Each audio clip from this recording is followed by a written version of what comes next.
안녕하세요. 저는 결혼 생활을 1년도 채우지 못하고 이혼한 30대 여성입니다. 1년도 못 살고 헤어질 거 뭐하러 결혼했냐고 하시는 분들도 있으실 거예요. 저도 이혼을 앞두고 많이 고민했거든요. 왜냐면 이혼을 하게 된 이유가 저와 남편 사이에 문제가 있기 때문이 아니었어요. 오히려 남편과는 이혼한 이후에도 꾸준히 연락을 하며 지내고 있죠. 이제 막 돌이 지난 아이와 남편의 정기적인 만남이 이유가 되기는 했지만 그 외적으로도 평범하게 만나 영화를 본다거나 외식을 하면서 친구처럼 지내고 있죠. 주변에서는 그렇게 만날 거면 왜 이혼을 했냐고 물어보는 사람도 많았지만 거기에는 남편도 저도 할 말이 참 많답니다. 남편은 대학 선배에게 소개받은 자리에서 만났습니다. 첫인상이 좋았느냐고 묻는다면 솔직히 모르겠어요. 기억에 전혀 안 남았거든요. 애프터 신청이 있었던 것도 아니었고 저 역시도 연애가 하고 싶다는 생각보다는 선배가 나가라고 해서 나간 자리라 그냥 식사나 하고 치워버리자는 느낌이었죠. 그런데 재미있게도 몇 년 뒤 친구가 자기 친구를 소개시킬 테니 만나보라고 해서 나갔었는데 거기서 떡하니 만난 거예요. 먼저 알아본 쪽은 남편이었어요. 나중에 남편에게 들었는데 제게 애프터 신청을 하고 싶었으나 교통사고로 병원에 입원해 있었다고 하더군요. 그래서 타이밍을 완전 놓쳤다고요. 그랬던 여자를 다시 만났으니 얼마나 놀랬겠냐고 웃더라고요. 하긴 저도 소개팅에서 2번이나 만난 남자라면 운명이 아닐까 생각하며 엄청 놀랐으니까요. 저희는 빠르게 가까워졌으며 15개월 연애 끝에 결혼을 결심했답니다. 문제는 여기부터였어요. 연애와 결혼은 정말 완전 다른 세상의 이야기더군요. 언젠가 결혼한 친구가 연애는 꿈속이고 결혼은 현실이라고 했었는데 솔직히 그때는 무슨 소리인지 공감을 전혀 못했었죠. 그런데 막상 제가 경험을 해보니까 그 의미를 바로 알겠더라고요. 연애 시절 크고 작은 싸움이 있기는 했지만 정말이지 결혼 준비를 하면서 겪은 상황에 비하면 그때의 싸움은 싸움축에도 들지 않았답니다. 저희는 싸움의 원인 자체가 달랐어요. 결혼 전에 결정할 것들도 준비해야 할 것들도 많다 보니 신경이 예민해져서 싸운다고들 하잖아요. 저희는 오히려 그런 부분에서는 다툴 것이 1도 없었답니다. 저나 남편이나 좋아하는 것, 싫어하는 것이 확고해서 서로의 취향을 존중해주기로 이미 합의가 되어 있었기 때문에 그런 것은 전혀 문제가 되지 않았어요. 저희의 싸움의 원인은 시어머니에 있었습니다. 남편이 집안이 무슨 유명한 종갓집도 아니고 역사와 전통이 살아있는 양반집도 아닌데 뭘 그렇게 따져두는 것이 많은지 저로서는 이해가 되지 않았어요. 오죽하면 남편이 중간에 결혼 때려치울 생각은 없느냐고 물어볼 정도였답니다. 요즘 예물이니 예단이니 간소화하는 경향이 많잖아요. 오히려 겉으로 보여지는 것보다는 실속을 차리자는 주의로 흘러가는 추세기도 하고요. 결혼 반지 정도만 나눠 끼고 집을 마련하는 데 보태거나 아니면 신혼여행에 좀 더 투자한다거나 하는 식으로 말이죠. 저나 남편은 공통적으로 집이라는 존재가 다른 무엇보다도 중요했고 그래서 고집하는 것들이 좀 있었어요. 당연히 결혼 준비를 하면서 집에 대한 이야기를 제일 많이 나누었고요. 그만큼 저희 부부는 다른 것들보다도 집에 신경을 엄청 쓰고 있었거든요. 물론 처음부터 양가 어른들께는 저희들의 생각을 솔직하게 전하고 허락받았답니다. 저희 아버지께서는 두 사람이 가장 축복받을 수 있는 형태라면 무엇이든 상관없다는 반응이셨고 시댁에서도 딱히 반대를 하지는 않으셨어요. 시아버지께서 하객들을 많이 초대하지 않겠다는 부분에서 아쉬워하기는 했지만 저희의 의견을 충분히 존중해 주셨죠. 시어머니께서도 그 자리에 계셨는데 분명 그때만 하더라도 다른 말씀이 없으셨거든요. 그래서 당연히 동의하신다고 생각했는데 그게 아니었더라고요. 하루는 저를 따로 불러내시더니 혼수로 제가 준비해야 하는 것들이라며 A4 용지에다가 목록을 쭉 적어주시더라고요. 그 내역이라는 것이 정말 혀를 내두를 정도로 방대하기도 했지만 아주 품목별로 브랜드까지 명확하게 적혀있는 것이 어이가 없더군요. 거기다 하나하나 따져보면 왜 이걸 해가야 하는지 이해가 되지 않는 것들 뿐이었습니다. 대표적으로 제가 가장 불만이었던 것은 시댁 식구들 한복에 정장을 전부 해오라고 하시더군요. 시부모님이나 남편의 형제들이라면 저도 어느 정도 이해하려고 노력했을 거예요. 그런데 명단이라고 주신 것을 보니 아주 가관이었죠. 그중에는 얼굴도 모르는 남편의 친척들이 가득했거든요. 당연히 제 입장에서는 의문을 가질 수밖에 없었답니다. 이거 진짜 다 해오라고 주신 거야? 나는 자기 고모고 이모고 만나본 적도 없는데? 그리고 사촌들이 왜 이렇게 많아? 진짜 이렇게까지 해야 하는 거야? 내가 시부모님 정장이니 한복까지는 이해하겠는데 사촌들 정장까지는 너무하잖아. 사촌? 사촌 누구? 나 친가든 외가든 사촌들이랑 전혀 연락도 안 하고 사는데 무슨 사촌이야. 얼굴 본 지가 언젠지 기억도 안 나는데 무슨. 그리고 고모 옷을 해오라니? 아버지랑 대판 싸우고 인연 끊는다고 하신 지가 언젠데. 고모랑은 남보다도 못한 사이라고 지금. 근데 무슨 고모 집까지 신경을 써. 그리고 부모님 한복이랑 정장도 그래. 여름이랑 겨울을 따로 준비하라니. 그래가지고 우리 모은 돈으로는 어림도 없겠어. 아, 됐어. 내가 이야기할 테니까 이것저것 하지 말고 아버지는 정장, 어머니는 한복 이렇게만 하자. 이불 집에 차고 넘치는데 무슨. 그리고 누나랑 동생은 저번에 만나서 이야기 다 된 거 아니었어? 자기들이 옷은 필요 없다고 해서 따로 챙겨주기로 했는데 왜 있는 거야? 남편은 시어머니께서 주신 종이를 뚫어져라 보더니 붉은 펜으로 쭉쭉 밑줄을 그어댔습니다. 이런 거 다 필요 없다고 하면서 말이죠. 그리고는 자신이 해결할 테니 너무 걱정하지 말라고 큰 소리를 치더군요. 저는 알겠다고 대답은 했지만 내심 좀 걱정이 되는 것도 사실이었습니다. 시어머니께서 과연 남편의 이야기를 들어주실지 불안했죠. 남편이 어떻게 이야기했는지 모르겠지만 시어머니와 이야기가 끝났다고 하며 의기양양하게 말하더군요. 그 와중에도 저는 진짜 해결을 하고 온 것이 맞나 의심스러웠습니다. 혼수 목록을 주시면서 목에 힘을 팍 주시고는 저를 내려다보며 말씀하셨던 시어머니께서 과연 남편의 몇 마디 말에 포기하실 분이 아니라는 느낌이 강하게 들었죠. 아니나 다를까 시어머니께서 집에 좀 오라고 하시더군요. 남편에게 말하지 말라고 하면서 말이죠. 저는 살짝 갈등했습니다. 좋게 나오실 것 같지는 않은데 그냥 혼자 가도 되겠나 싶어서 말이죠. 그래서 저는 시어머니께서 오라고 한 시간에 맞춰 남편에게 예약 문자를 걸어두곤 시댁으로 향했습니다. 문을 열어주실 때부터 시어머니께서는 아주 찬바람이 냉랭하게 불더군요. 오늘 한바탕 잔소리를 하시겠구나 싶었죠. 남편이 없는 것을 확인하듯 슬쩍 제 뒤를 보시더니 시어머니께서는 자리에 앉으라는 말씀도 없이 소파에 기대 앉으시고는 저를 가만히 노려보셨어요. 진짜 눈으로 살인을 할 수 있겠다 싶을 정도였죠. 한참을 그렇게 있으시던 시어머니께서는 한껏 비꼬는 말투로 이야기를 하셨어요. 도대체 너희 집에서는 어떻게 가르쳤는지 몰라도 우리 집안은 달라. 결혼해도 절차라는 것이 있고 필수적으로 주고받아야 하는 것이 있어. 근데 그걸 못하겠다고 해? 감히? 어머님 그게 아니라요. 사실 어머니께서 적어주신 명단에는 얼굴도 모르는 분들이 한두 사람이 아니었잖아요. 그래서 그이한테도 물었는데 그이도 모른다고 하면서 우리가 모르는 친척까지 챙길 필요가 없지 않겠냐고 이야기가 되어서요. 그러니까 그걸 물어보는 것 자체가 잘못이라고 이야기하고 있잖아. 도대체 어른 말을 어디로 듣고 있는 거니? 시댁에서 해오라고 하면 납작 엎드려서 시키는 대로 할 것이지. 거기다가 이유를 찾고 앉았어. 네가 제정신이니?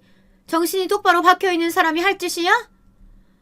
어머님, 저희도 이번 결혼에 쓸 자금으로 저희 의논에서 정해둔 것이 있어요. 그 자금 안에서 최대한 해결할 예정이라서 결혼식 규모도 크게 잡지 않았고요. 저번에도 말씀드렸지만 저나 그이나 대부분을 집에 투자하기로 했는데 갑자기 계획에도 없던 것들을 해오라고 하시니까 저희로서는 당연히 고민이 되죠. 아니, 지금 그게 무슨 말이야? 자금은 의논해서 정했다니? 너는 혼수가 뭔지도 모르니? 혼수는 다 처가에서 다 해가지고 오는 거야. 그럼 너는 혼수를 우리 아들 돈으로 할 생각이었단 말이야? 아니, 아무리 무식해도 그 정도 상식도 없어서 어떻게 이 집안으로 시집을 온다는 말이야? 저는 시어머니의 폭언에 눈이 휘둥그레졌습니다. 아니, 세상 어디 시어머니가 아직 결혼도 하지 않은 며느리에게 이런 말을 할 수 있나 싶더군요. 왜 사람이 너무 화가 나고 놀라면 말이 안 나올 때가 있잖아요. 딱 제가 그 상황이었어요. 하지만 시어머니께서는 멈추지 않고 계속 쏘아붙이셨어요. 그리고 시댁 어른들이며 식구들 어려운 줄도 모르고 이게 어디서 바락바락 대들고 있어. 도대체 내가 어디서부터 어디까지 가르쳐야 하니? 자고로 여자는 시집 왔으면 시댁 식구들 모시고 살면서 시부모님 말씀이라면은 네 알겠습니다 하고 따르기만 하면 되는 거야. 도대체 교양머리 없이 결혼 전부터 혼수를 가지고 이 난리를 칠 줄이야. 하여튼 이래서 사람을 데려올 때 집안을 봐야 되는데 아유 답답해. 어머니, 요즘 시대가 어떤 시대인데 그런 말씀을 하세요. 그리고 이번 혼수는 저만의 결정이 아니었어요. 그이도 쓸데없는 혼수를 준비하느니 집에 필요한 것을 하나라도 더 생각하자고 이야기했고요. 사실 저희 결혼 준비하면서 처음부터 말씀드린 문제잖아요. 아니 얘 말하는 걸 좀 봐. 지금 네가 잘했다는 거야? 너희가 사전에 이야기했으니 나는 그냥 입 닫고 가만히 있어야 한다는 거냐? 그때였어요. 막 시어머니께서 제게 소리를 지르시는 타이밍 좋게 제 문자를 받은 남편이 집 안으로 들어왔습니다. 시어머니께서는 못 볼 사람을 본 것처럼 당황하시며 왜 벌써 퇴근하느냐고 하시더군요. 남편은 시퍼렇게 질린 얼굴로 시어머니께 더 이상 결혼 문제에 신경 쓰지 않으셨으면 좋겠다고 단호하게 말했죠. 시어머니께서는 화들짝 놀라시며 자신이 뭘 어쨌냐고 그런 말을 하느냐고 하셨지만 남편은 끄떡도 하지 않았어요. 어머니께서 뭘 바라시는지는 모르겠지만 저희는 저희가 생각해둔 방식이 있어요. 그리고 이건 너무 과하시잖아요. 뭐가 과하다는 거야? 다른 집에서는 여자 쪽에서 집도 해오고 차도 해온다는데 그걸 못 해올 형편이면 이런 거라도 해와야 될 거 아니야? 시어머니께서는 이래서 엄마 없는 집 애는 데려오는 것이 아니라며 혀를 차시는데 눈물이 나려고 하더라고요. 저는 어릴 때 어머니가 생활고에 시달리시다가 이혼 서류만 두고는 집을 나가셨거든요. 그래서 저는 아버지와 단둘이서 생활을 해왔고요. 나름 제게 있어서 어머니의 존재는 아픈 이야기였는데 시어머니께서 이렇게 말씀하실 줄은 꿈에도 몰랐습니다. 남편은 얼굴이 벌겋게 달아올라서는 지금 무슨 말씀을 하시느냐고 소리를 높였어요. 하지만 시어머니께서는 태연하기만 하셨죠.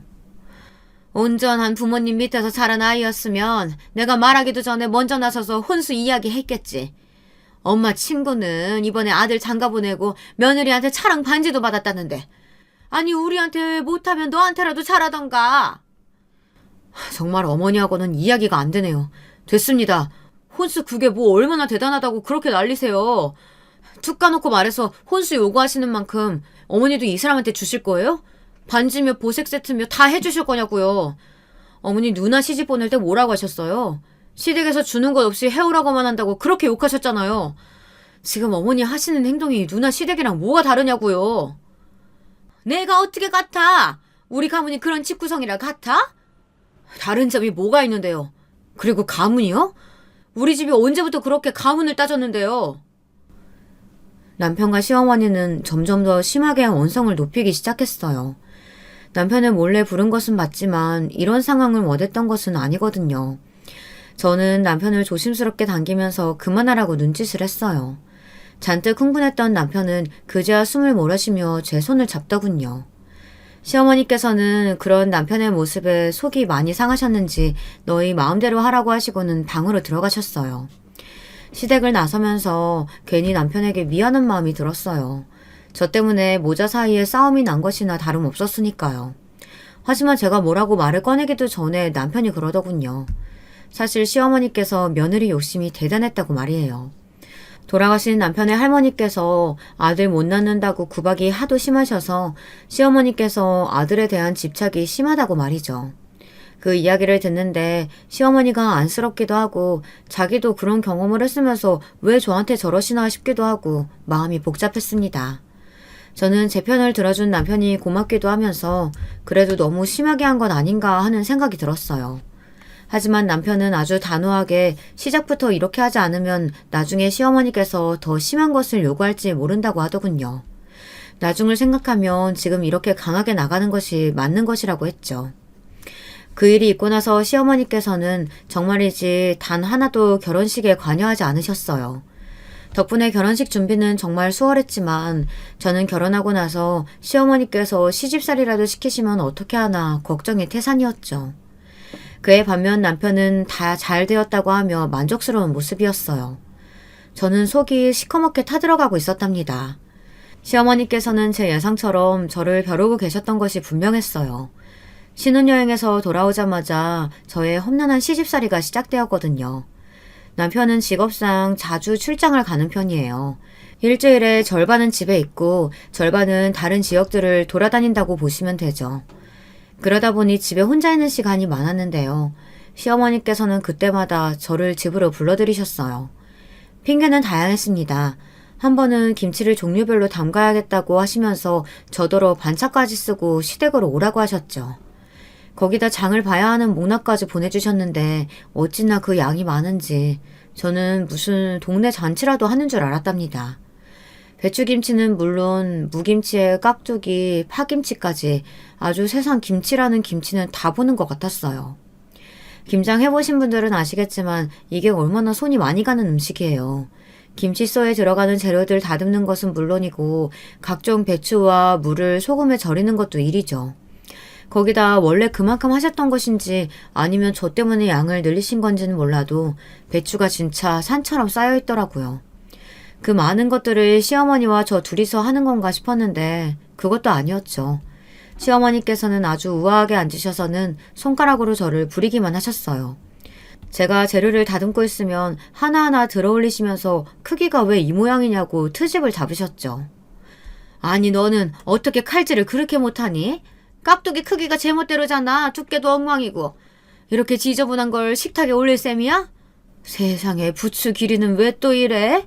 내가 딱 7cm에 맞추라고 했지? 이게 7cm야? 아니 이건 또 뭐야? 이건 또 왜 이렇게 길어? 너는 집에서 살림을 어떻게 하고 사는 거냐? 하긴 사돈댁에 음식 가르쳐줄 사람이 있었겠니?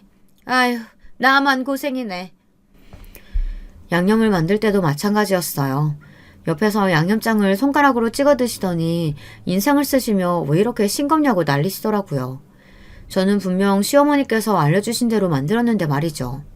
그래서 저도 슬쩍 먹어봤는데 제 입맛에는 딱 간간하고 좋았거든요. 어머니 이 정도면 딱 맞을 것 같은데요. 너는 맛도 볼 줄 몰라? 어떻게 이게 간이 된 거야? 너는 이렇게 음식 솜씨가 없으면서 시집 오기 전에 요리 학원이라도 다닐 생각 못했어? 아휴 이래가지고 우리 아들 밥은 제대로 챙겨 먹이는지 모르겠다. 설마 굶겨 죽일 작정이냐? 그이는 제가 해주는 요리 다 맛있다고 해서요. 한 번도 맛이 이상하다고 한 적이 없는데요. 착해 빠져가지고는 자기 마누라 기 살려준다고 그걸 다 먹고 앉아있었네. 아휴 불쌍한 내 새끼. 어떻게 이렇게 처복이 없는지. 요리를 못하면 제대로 밀어줄 배경이라도 있던가. 그게 없으면 내조라도 잘하던가. 어쩌다 이런 걸 만나가지고 앞길 창창한 우리 아들 가는 길이 고생길로 변했다니. 제가 결혼식 사건도 있고 그래서 어지간하면 시어머니 비위를 좀 맞춰드릴까 했는데 이건 아니다 싶었죠. 제가 가만히 있으니 점점 더 말이 심해지더라고요. 김장이고 뭐고 다 엎어버릴까 하는데 시아버지께서 들어오셨어요. 시아버지께서는 오늘이 김장하는 날이냐며 놀란 얼굴로 저와 시어머니를 바라보셨죠. 그리고 저 혼자 앞치마를 하고 있는 모습에서 눈치를 채셨는지 갑자기 시어머니에게 한마디 하셨습니다. 다른 사람들은 어디 가고 며느리만 있어. 김장하면 받아 먹기만 하지 말고 내가 와서 분명히 자기 몫은 하라고 했던 것 같은데. 아유 바쁜 애들을 어떻게 오라가라 해요. 얼마 되지도 않은데 그냥 우리끼리 하면 되지. 며느리는 안 바쁘대? 시아버지께서 그 자리에서 바로 손이 시누이에게 전화를 거시더니 김치 달라고 말하지만 말고 김장할 때 오라고 하지 않았느냐고 꾸중을 하시더라고요. 손이 시누이가 뭐라고 대답을 했는지 시아버지께서는 헛웃음을 지으며 알겠다고 하시고는 전화를 끊으셨죠. 그리고는 대뜸 시어머니께 김장을 한다고 말도 안 했느냐고 하시며 어떻게 이 많은 것들을 며느리만 불러 시킬 생각을 하느냐고 엄청 화를 내셨어요. 시어머니께서는 방금 전까지 저를 부려먹던 기세는 어디 가고 우물쭈물 핑계만 찾고 계셨죠. 시아버지의 등장으로 김장 마무리는 훨씬 더 수월해졌습니다. 특히 제가 만든 김치를 드시고는 간이 너무 잘 되었다고 칭찬을 해주시기도 했죠. 시아버지의 말씀에 시어머니께서는 꿀먹은 벙어리처럼 아무 말도 못하시더라고요. 하루 종일 고생한 몸으로 양손에 김치를 든 저는 집에 돌아오자마자 그대로 뻗어버렸습니다. 식탁에 올려둔 저의 피와 땀으로 만들어진 김치를 보고 있는데 괜히 눈물이 나더군요. 그리고 두 번 다시는 시어머니께서 김장한다고 오라고 말씀하셔도 가지 않겠다고 다짐했죠. 잠깐만 누워있다가 일어나야지 했는데 저는 아침이 되어서야 눈을 뜰 수 있었답니다. 하지만 저의 고난은 김장이 시작이었어요. 김장한다고 얻은 몸살이 끝나기도 전에 이번에는 제사가 있다고 저를 부르시더군요. 당당하게 월차를 내고 아침에 오라고 하시는데 김장 핑계로 이미 한 번 양해를 구했던 일이라 또 빠질 수가 없겠더라고요. 그래서 도저히 회사에서 나갈 수 없다고 말씀드리며 저녁에 퇴근하는 대로 찾아뵙겠다고 했죠. 그랬더니 시어머니께서는 1시간에 한 번씩 전화를 하시며 집안 어른 제사와 회사 일 중에 뭐가 중요하냐고 화를 내셨어요. 며느리가 시댁 식구 제사 준비가 뒷전이면 어쩌자는 거야? 네가 회사에서 뭐 얼마나 중요한 일을 한다고 못 온다는 소리를 하는 거냐? 당장 못 와? 어머니, 지난주에 김장 가야 한다고 빠졌기 때문에 오늘은 무리예요. 제가 퇴근하면 바로 갈 테니까 전화 좀 그만하세요. 제사 음식 늙은 시어머니 혼자 하라고 하는 며느리가 어딨어? 그러게 내가 회사 때려치우고 집에서 내조나 잘하라고 했지? 살림도 제대로 못하는 애가 밖에서 일은 뭐 얼마나 한다고. 당장 회사 때려치우고 집에서 살림이나 해. 어머니, 자꾸 이렇게 억지 부리실 생각이면 저는 안 받겠습니다. 빨리 일을 끝내야 저도 정시 퇴근을 하죠. 시간마다 전화하시면 제가 언제 할 일을 끝내겠어요. 내 말이 말 같지 않아? 당장 사표 쓰고 나오라고 하잖아. 저는 시어머니의 막무가내에 고개를 저으며 시어머니의 알람을 무음으로 바꿨습니다. 그 뒤로도 몇 번이나 전화며 문자가 쏟아졌지만 신경도 쓰지 않았죠. 물론 퇴근 후에 시댁에 가면 저를 죽일 듯이 난리가 나겠지만 자포자기하고 일에만 몰두했어요. 퇴근하려는데 남편에게서 함께 가자고 전화가 오더군요. 내심 잘됐다 싶어서 함께 시댁으로 갔죠.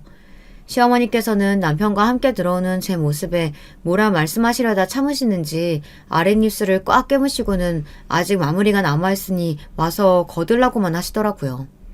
주방에 들어가니 제사 음식 준비로 발디딜 틈이 없더군요.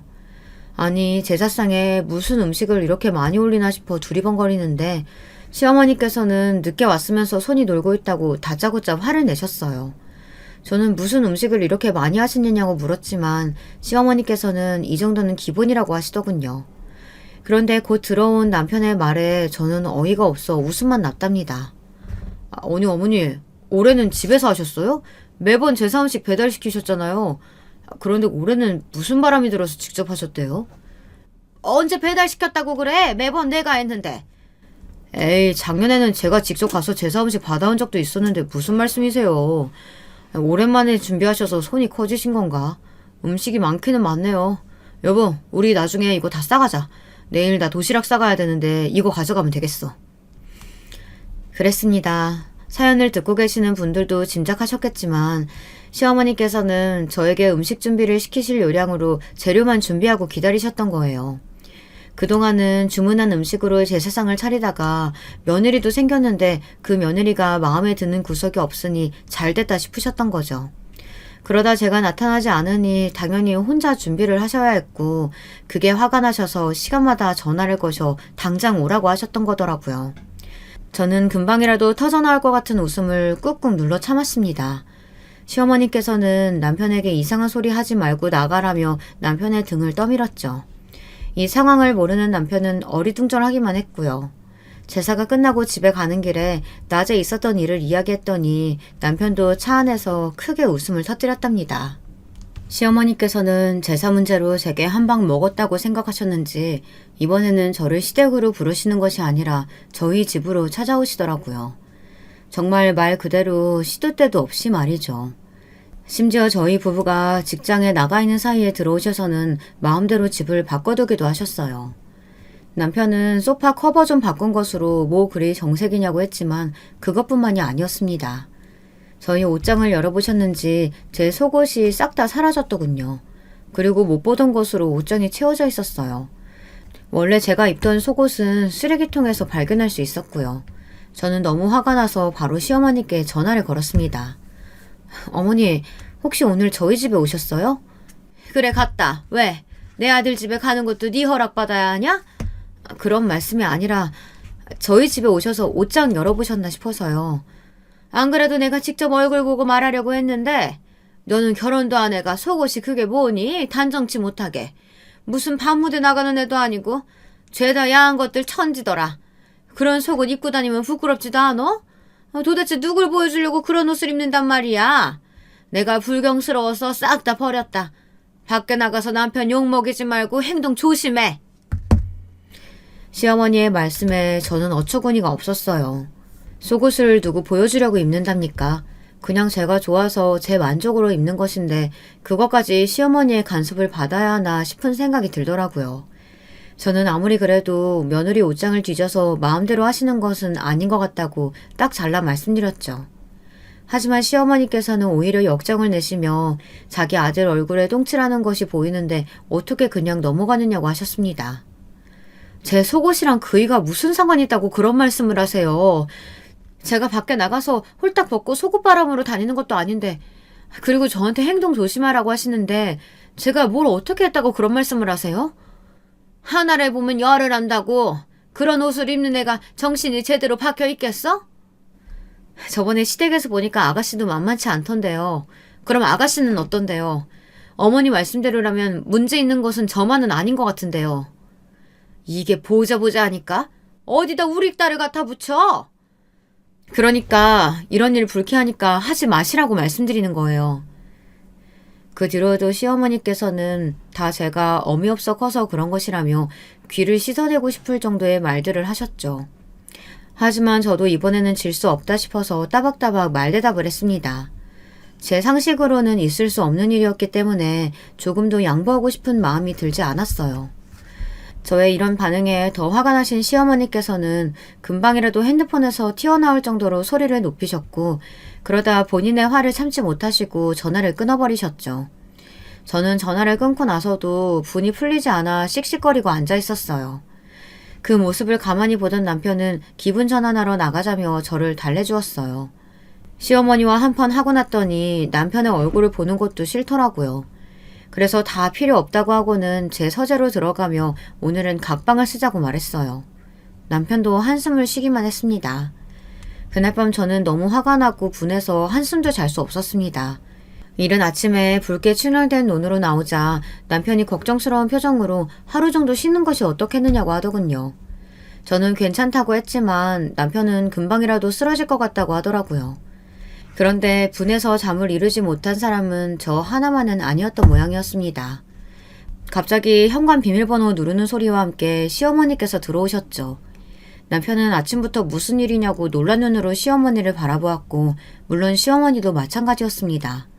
당연히 남편이 집에 없을 것이라고 생각했던 모양이었죠. 시어머니는 왜 여기 있냐고 남편에게 물었고 남편은 태연하게 오늘은 오후 근무라서 아직 출근하지 않았다고 했죠. 저는 출근 시간이 얼마 남지도 않았는데 남편이 무슨 소리를 하나 싶어 쳐다보았어요. 오후 출근하는 날도 있었니? 매번 새벽같이 나가더니. 요즘 계속 출장만 다녔더니 부장님께서 오늘은 쉬라고 하시더라고요. 그런데 하던 일이 있어서 오후에 잠깐 나가보려고요. 어머니는 무슨 일로 이렇게 아침 일찍 오셨어요? 연락도 없이. 이 사람도 곧 출근해야 하는데. 시어머니께서 말을 얼버무리시며 아침은 제대로 먹고 나가나 걱정이 되어서 와봤다고 하셨죠. 그러고는 늦어도 아침은 꼭 먹어야 한다며 자신이 해주겠다고 하시더라고요. 이게 무슨 일인가 싶어 고개를 갸웃거렸지만 이내 저도 남은 시간이 촉박해서 출근 준비에 서둘렀죠. 남편은 아침 안 먹고 나가도 되겠느냐고 걱정스럽게 저를 봤지만 저는 시어머니께서 준비해 주신 음식을 먹으면 더 탈이 날 것 같아 그냥 나가겠다고 했어요. 다녀오겠다는 말을 하는데 시어머니께서는 들은 척도 하지 않으셨죠. 저 역시 시어머니 들으라고 한 말은 아니었기 때문에 서둘러 집을 나왔습니다. 오전에 급한 일을 처리하고 남편에게 전화를 걸었더니 시어머니께서 아침만 차려주시고는 다시 가셨다고 하더군요. 역시나 저를 잡으러 오셨다 남편 때문에 그냥 가신 것이 분명했죠. 그 일이 있고 나서 정말 한동안은 평화로운 시간을 보냈어요. 저도 요령이 생겨서 시어머니와는 되도록 부딪히지 않으려고 했죠. 사실 남편에게 시어머니께서 자꾸 선을 넘으시면 이혼하겠다는 말을 한 적이 있었거든요. 남편도 처음에는 무슨 이런 일로 이혼을 하느냐고 하더니만 나중에는 자기가 잘하겠다고 저를 달랬어요. 저도 100% 진심은 아니었기 때문에 웃으면서 그러니까 잘 좀 하라고 남편에게 말하고 넘어갔습니다. 그런데 정말 제 입에서 이혼하겠다는 말이 튀어나올 일이 생길 것이라고는 예상하지 못했었답니다.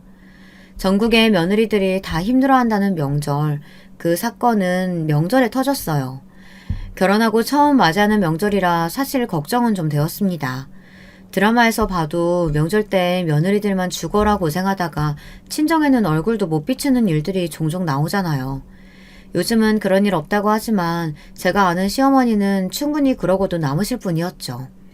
그래서 저는 명절 전부터 남편에게 단단히 약속을 받아냈어요. 명절 아침에 차례를 지내고 나면 바로 친정으로 가기로 말이죠. 자식이라고는 저뿐인데 친정아버지께서 쓸쓸하게 혼자 명절을 보내게 하고 싶지는 않았거든요. 남편 역시 그런 제 마음을 이해하며 꼭 그렇게 하겠다고 약속을 했죠.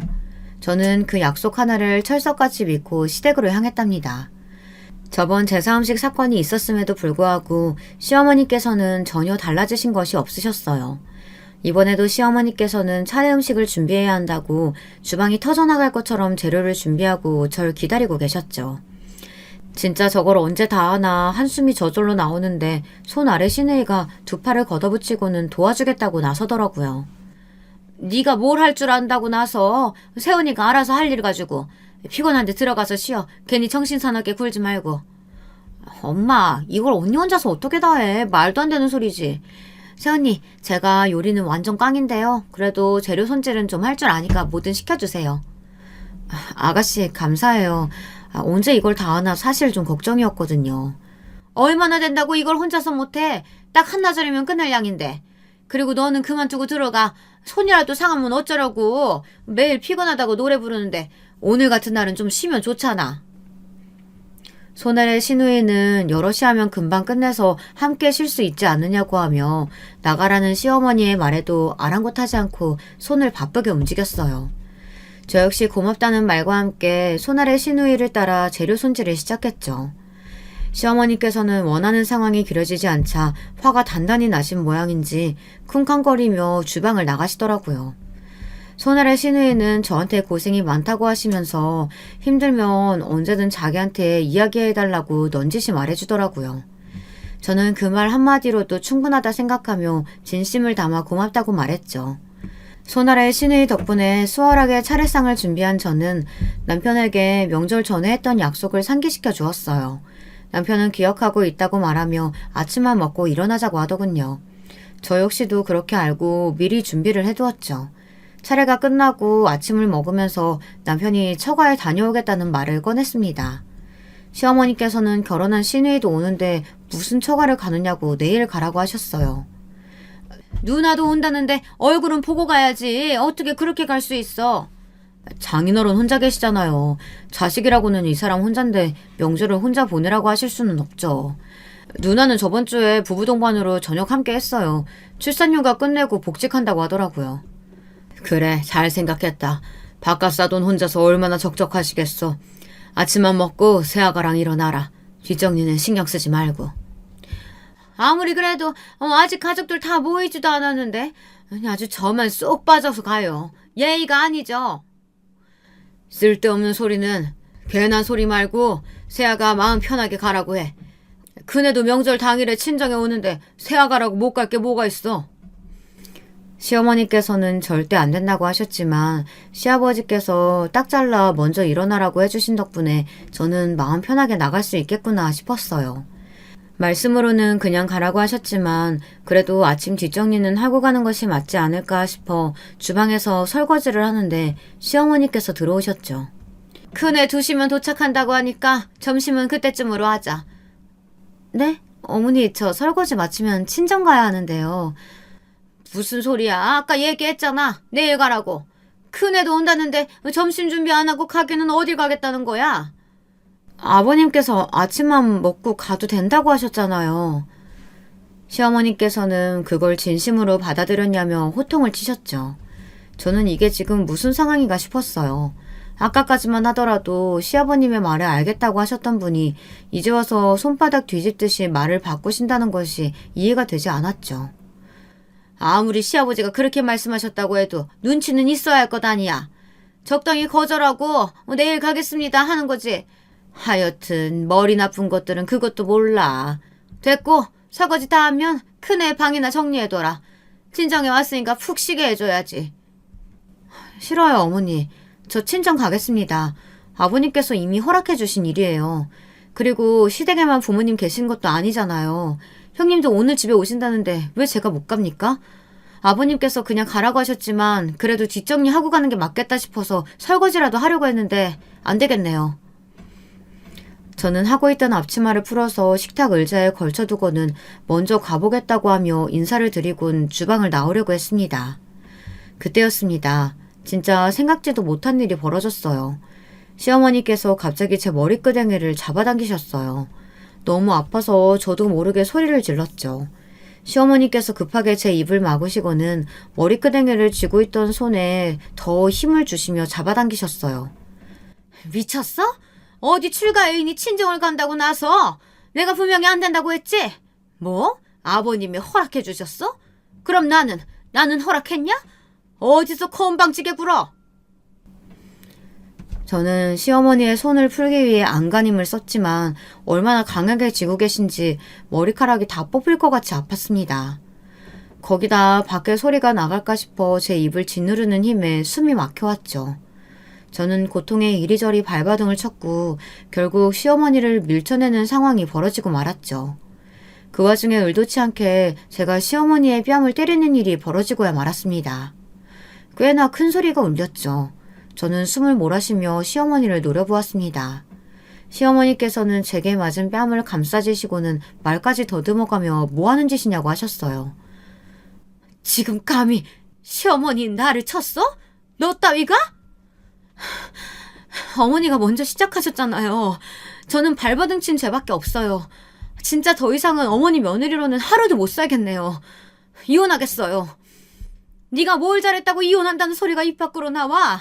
너 같은 며느리 들이는 것도 원통한데 이혼을 해? 그래, 오늘 아주 끝을 보자. 시어머니께서는 이혼하겠다는 제 말에 더 화가 나셨는지 제게 달려와서는 다짜고짜 발길질을 하셨어요. 저는 깜짝 놀라 소리를 지르며 몸을 둥그렇게 말았습니다. 본능적으로 말이죠. 시어머니께서는 어디서 소리를 지르냐며 제 입을 틀어막으려고 하셨지만 저는 필사적으로 몸을 피하며 남편을 불렀죠. 곧 제가 일으킨 소란에 시댁 식구들이 달려왔습니다. 머리는 산발이 되어 있고 몸을 잔뜩 웅크린 저를 본 남편은 이게 무슨 일이냐고 소리를 질렀죠.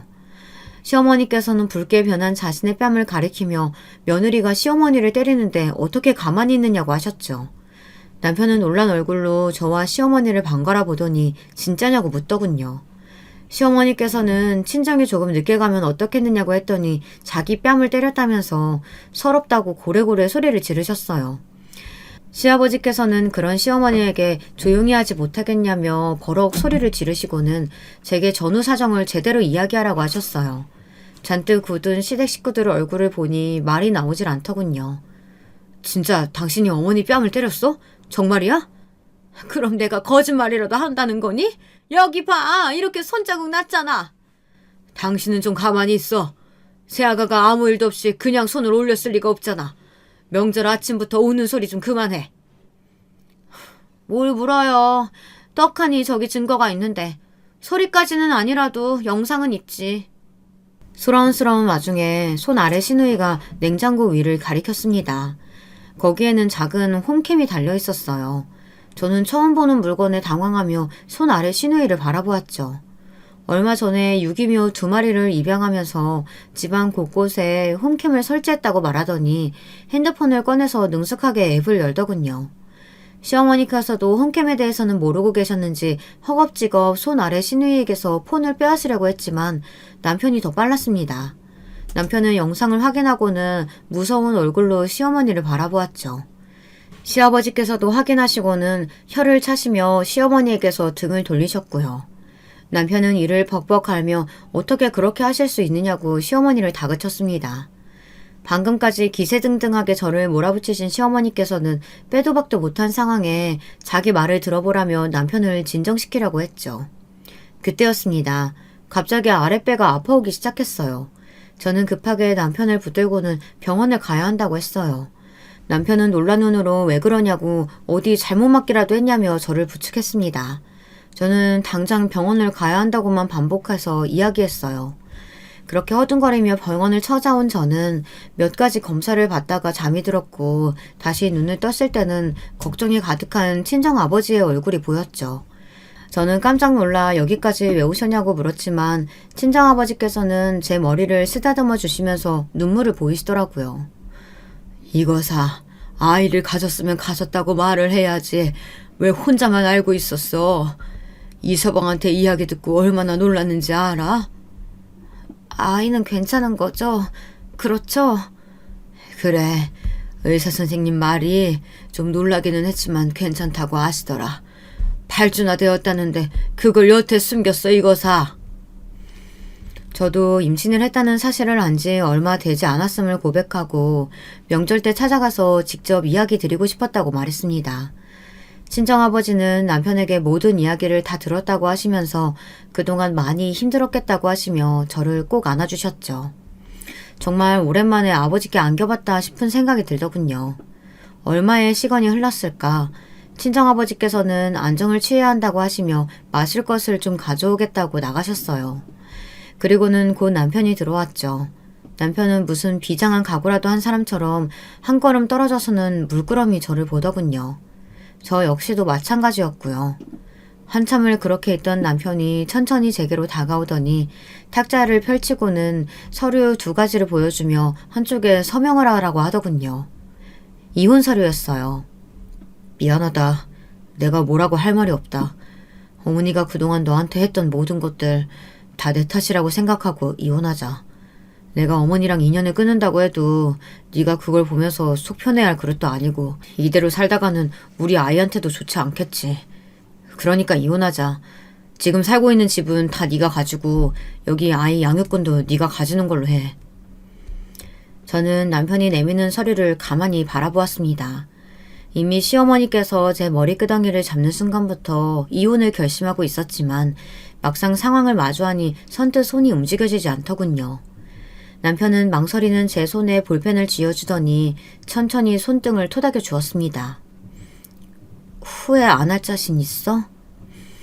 아마 내 인생 통틀어서 당신 같은 사람 다시는 못 만나겠지.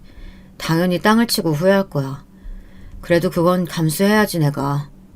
대신에 우리 아이 태어날 때까지만 내가 곁에서 좀 도와줘도 될까? 그래도 내 새끼인데 태어나는 건 좀 보고 싶어서. 무리한 부탁이겠지만. 아니야, 괜찮아. 미안해, 여보. 나는 당신 아내로 우리 아이 엄마로는 살 수 있겠지만 어머니 며느리로서는 더 이상 못 살아. 남편은 다 이해한다고 말하며 어서 서명하라고 했어요. 저는 떨리는 손으로 제 이름을 꾹꾹 눌러 적었습니다. 남편은 나머지 절차는 알아서 하겠다고 말하고는 병실을 나섰죠. 저는 그 이후로 일주일은 더 입원해 있었는데요. 그 사이 많은 일들이 있었어요. 그 중에서 가장 놀란 일은 시아버지께서 병실로 찾아오신 일이에요. 시아버지께서는 친정아버지 앞에 무릎까지 꿇으시며 정말 죄송하다고 입이 10개라도 할 말이 없다고 하시며 거듭 용서를 비셨죠. 모진 성격이 못되는 친정아버지셨지만 그런 시아버지를 일으켜 세우기시는 해도 끝까지 괜찮다는 말씀은 안 하시더라고요. 그저 앞으로 모르는 사람으로 살았으면 좋겠다는 소리만 하셨죠. 시아버지께서도 용서를 바라고 오신 것은 아니라고 하시면서 그저 사죄라도 드려야겠다는 마음뿐이라고 제게도 그간 미안했다고 하셨어요. 그렇게 저는 결혼 생활을 끝내고 말았습니다. 시댁에도 많은 일들이 있었는데요. 시아버지께서 이혼을 요구하셨고 시어머니는 절대 못한다고 하셔 결국은 따로 살고 계신다고 하더라고요. 시어머니만 남겨두고 가족들이 다 나오는 바람에 그 커다란 집에 혼자 남게 되셨는데도 시어머니는 끝까지 자기 잘못은 없고 모든 것이 다 며느리가 잘못 들어온 탓이라고 하시며 저를 가만두지 않겠다고 소리를 지르셨다고 해요. 사람이 한결같다고 해야 할지 아니면 정신을 못 차린다고 해야 할지 남편은 혹시나 시어머니가 찾아오면 절대 상대하지 말고 꼭 경찰을 부르라고 했죠. 저는 설마 찾아올까 했는데 하루는 한밤중에 시어머니가 오셔서는 죽여버리겠다고 현관문 앞에서 행패를 부리시더라고요. 저는 놀란 마음을 겨우 추스리고 경찰을 불렀죠. 경찰에게 끌려가시면서도 시어머니께서는 모든 것이 다 저 때문이라고 저를 잡아가야 한다고 날뛰셨어요. 친정아버지께서는 이러다 무슨 큰일이라도 나는 것이 아니냐며 하루라도 빨리 이사를 가야겠다고 하셨어요. 저 역시 같은 생각이었고요.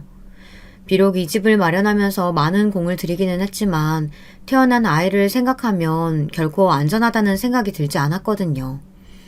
그렇게 급하게 이사를 준비하는 동안 남편은 시어머니를 지방의 요양원에 모셨다고 하더라고요. 아무래도 가족들에게 외면받는 것에 충격이 크셨는지 정신이 왔다 갔다 하신다면서 말이죠. 어른께 드린 말씀은 아니지만 참 사람이 뿌린 대로 거두는 것이 아닐까 싶은 생각이 들며 저도 남한테 피해주지 말고 살아야겠다고 다짐했답니다. 안녕하세요. 요즘 아이 키우느라 바빠 사연 채널을 들여다보지 못하고 있다 어젯밤에 확인했는데 재미있는 이야기들이 많아 밤새는 줄 모르고 열심히 보다 잠들었습니다. 그 바람에 조금 피곤하긴 하네요. 오늘 아침엔 일어나서는 애들 학교 보내고 문득 제 이야기를 적어보내봐야겠다는 생각이 들었어요. 되돌아보니 제 인생에도 기가 막힌 일이 있었거든요. 이야기를 듣기 전 너무 혈압이 오르시거나 복장이 터지실 수도 있으니 그런 분들은 주의해 주시고요. 악플보다는 선플, 이쁜 댓글들을 기대하며 적어볼게요. 먼저 제 가정환경을 설명드리고 싶은데요. 저는 꽤 힘든 가정환경에서 자랐어요. 아마 저희 부모님만큼이나 고생하신 분들도 드물 거예요. 제가 어렸을 적, 그러니까 초등학교 정도까지는 집안 사정이 괜찮았어요. 근데 중학교에 입학했을 때쯤 가세가 확 기우는 사건이 발생하게 되었습니다.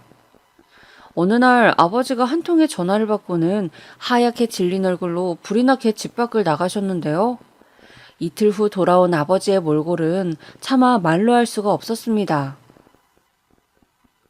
여보, 왜 그래요? 무슨 일인데 말을 해야 알죠. 그게, 아휴, 형이. 아버지는 말을 다 잊지 못하고 그만 자리에 털썩 주저앉으셨어요. 당시 아버지는 퇴직금으로 큰아버지와 함께 작게 사업을 시작하셨는데 알고 보니 큰아버지께서 모든 사업 자금을 빼돌려 해외로 도피하셨다는 거예요. 뭐라고요? 아니 그럼 우리가 그간 모은 돈이 전부 날아갔다고요? 말도 안 돼. 아니 그럼 우린 앞으로 어쩌라고? 기야 많은 엄마의 목소리에 아버지는 푹 고개만 떨굴 뿐 말씀이 없으셨어요. 가정을 망하게 한 죄인의 얼굴로 아버지는 계속 미안하다는 말만 중얼거리셨죠. 그 이후 저희는 아주 작은 단칸방으로 이사를 가야 했고 그곳에서 네 식구가 생활하며 아등바등 빠듯하게 살아야 했어요. 40평대의 큰 평수에서 한강이 보이는 아파트에서 일주일에 두어 번씩은 비싼 레스토랑에 가 외식도 하고 넉넉하게 용돈을 받았던 때가 엊그제 같은데 하루아침에 달라진 생활은 참으로 적응하기 힘들었어요. 아휴, 이번 달 생활비가 왜 이렇게 쪼들리지? 엄마는 우리 네 가족이 쓴 내역서를 보며 한숨을 쉬는 날이 많아졌고 결국 결혼 후엔 일 한 번 하지 않았던 엄마 또한 고깃집에 나가 주방 일을 시작해야 했는데 오랜만에 일을 해서 그런지 무척 힘들어 하셨어요. 아휴, 허리가 왜 이렇게 아픈 거야. 일 끝내고 돌아오시면 앓는 소리를 하시다 잠에 들었는데 가끔은 자는 와중에도 쉬는 소리를 내뱉으시곤 했어요. 그 소리를 들으며 저와 동생은 이렇게 된 집안의 형편과 저희의 상황이 너무 비극적으로 느껴져 숨죽여 울기도 했고요. 내가 어떻게든 우리 집 일으켜 세울게. 조금만 기다려줘. 수진아, 수미야. 너희들도 너무 걱정하지 말고 엄마 잘 보살피고 있어라. 알겠지? 급기야 죄인의 얼굴로 밤낮 없이 일만 하셨던 아버진 돈을 더 벌겠다며 지방으로 도시기 시작했습니다. 그저 일을 하러 나가시는 거였지만 그땐 아버지와 생이별이라도 하는 기분이었습니다. 눈물 어린 얼굴로 마지막 배웅을 하는데 아버지의 뒷모습이 그렇게 초라하고 안쓰러울 수 없었어요. 언니, 아빠 만날 순 있는 거겠지? 동생이 제 손을 꼭 잡으며 그리 묻는데 뭐라 말해야 할지 몰라 눈물만 흘렸습니다. 돌이켜봐도 그 시기는 참 암울했어요. 가족 모두가 힘든 시기였어요. 물론 저에게도 영향을 미쳤고요. 당시 반 아이들을 놀리길 좋아했던 여자애가 있었는데 저희 집 소식을 어떻게 알았는지 어느 날 와선 그러더군요. 수진아, 니네 집 망한 거 사실이야? 애들이 그러던데 단칸방에 산다고. 왜 망한 거야? 생글생글 웃으며 그런 말을 던지는데 제 얼굴이 순식간에 화르륵 붉어졌어요. 심지어 집안 망한 게 무슨 재미난 놀림거리라도 되는 건지 짓궂은 아이들이 한 번씩 저에게 와 가난을 들춰내고 또 들춰내었습니다. 수진아, 네 동생 수미 오늘 급식 못 먹었다는데 너네 설마 급식비 낼 돈 없는 거 아니지? 너네 아침 먹을 돈은 있어? 설마 굶고 학교 오는 거야? 내가 돈 빌려줄까? 이런 말들을 들을 때마다 너무 모욕적이어서 그 아이 뺨이라도 때리고 학교 밖으로 뛰쳐나가고 싶은 심정이었습니다. 그 마음을 초인적인 인내심으로 자제할 수 있었던 건 오로지 저희들이 학교에서 말썽 피우지 않으시길 바라는 엄마 때문이었죠. 아무래도 집안 문제로 고달프실 엄마에게 자식 문제란 짐까지 얹어드리고 싶진 않았으니까요. 그리고 그런 암울한 시기를 보내며 제가 결심한 것이 하나 있다면 얼른 공부를 마치고 취직을 해서 집안 경제에 보탬이 되고 싶다는 생각이었어요. 그 전까지야 대학교를 가고 싶었고 그런 꿈을 품고 있었다만 상황이 이렇게 돌아가니 얼른 돈을 벌어 하루라도 빨리 집안을 일으키고 싶었습니다. 그래야 우리를 시시때때로 집어삼키려 하는 가난도 멀어질 테고 부모님 중 한 분이라도 덜 고생하게 될 테니까요. 아무쪼록 저는 학자금 대출이라도 하라는 부모님의 반대를 물리치고 고등학교를 졸업하자마자 취업 전선에 뛰어들었고 그렇게 일을 시작하게 됐어요. 그때 제가 일했던 양을 생각하면 실로 어마어마했어요. 새벽엔 편의점 알바, 낮에는 카페 음료 제조, 밤에는 술집에서 서빙 일을 했는데 잘 수 있는 시간이 하루에 고작 5시간 남짓이었어요. 그보다 못잔 날도 허다했죠. 허나 매일 코피를 쏟는다 하더라도 상관없었어요. 오히려 월급날 제 손에 쥐어준 금액만 보면 너무 신이 나 그 길로 부모님께 맛있는 것도 사드리고 돈도 드리며 그 누구보다 행복해 했으니까요. 언니 정말 괜찮아? 언니 눈이 무지 퀭해. 내 눈이 퀭하다고? 에이, 며칠 못 자서 그런 거야. 오늘 아르바이트 하면서 좀 자면 돼. 걱정 마. 가끔 동생도 이런 말로 저를 걱정했지만 젊은 날에 무슨 고생이든 못할까 하는 심정이었기에 아무리 피곤해도 마음만은 가벼웠어요. 하지만 부모님은 아니었나 봐요. 어느 날 엄마는 저를 붙들고 눈물을 흘리시며 그런 말씀을 하시더라고요. 수진아, 네가 우릴 위해 애써주는 건 고맙다. 고마운데 엄마는 네가 이러는 게 가슴이 아파. 엄마, 갑자기 무슨 말이야. 내가 좋아서 일하는 거야. 돈 버는 거 재밌다고. 엄마, 나 괜찮다니까. 제발 수진아, 네가 늦게 들어올 때마다 엄마 요즘 잠을 못 자. 이제부턴 일 좀 제발 줄이고 친구들이랑 놀면서 평범하게 지내면 안 되겠니? 엄마 소원이다. 엄마는 자기 자신을 자책하며 가슴을 치며 우셨고 저는 어째야 할지 몰라 그냥 멀뚱히 바라만 보고 있었어요. 어린 나이였던지라 그저 돈 벌어 보탬이 되고 싶다는 생각뿐이었는데 부모님이 마음이 힘드실 줄은 거기까지 미처 헤아리지 못했던 거죠.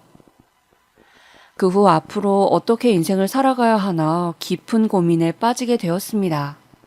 그러던 와중 이제부턴 새타임 알바를 뛰는 대신 한 곳에서 진득하게 일을 해보자 싶어 여기저기 이력서를 넣어보았는데 연락이 온 거예요. 거기다 집에서 가깝고 월급도 꽤 괜찮은 곳이었죠. 수진 씨가 할 일이 많진 않아요. 고객 불만 접수되면 응대하고 재고 정리하고 그 정도예요. 잘할 수 있겠죠? 월급은 책정된 것 그대로고요.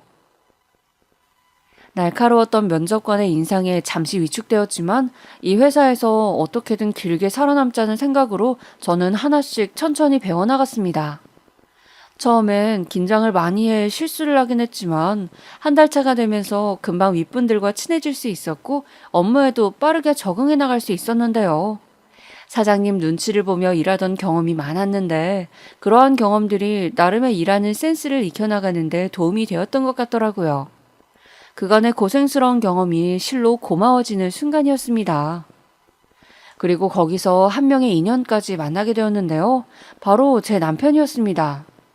남편은 당시 저보다는 직급이 한참 높은 상사였는데 무뚝뚝하지만 저를 묵묵히 챙겨주는 그런 사람이었어요. 뭐랄까, 거기다 잘생긴 외모에 인기도 많았지만 본인은 정작 그걸 모르고 있는 스타일이라 더 호감이 갔죠.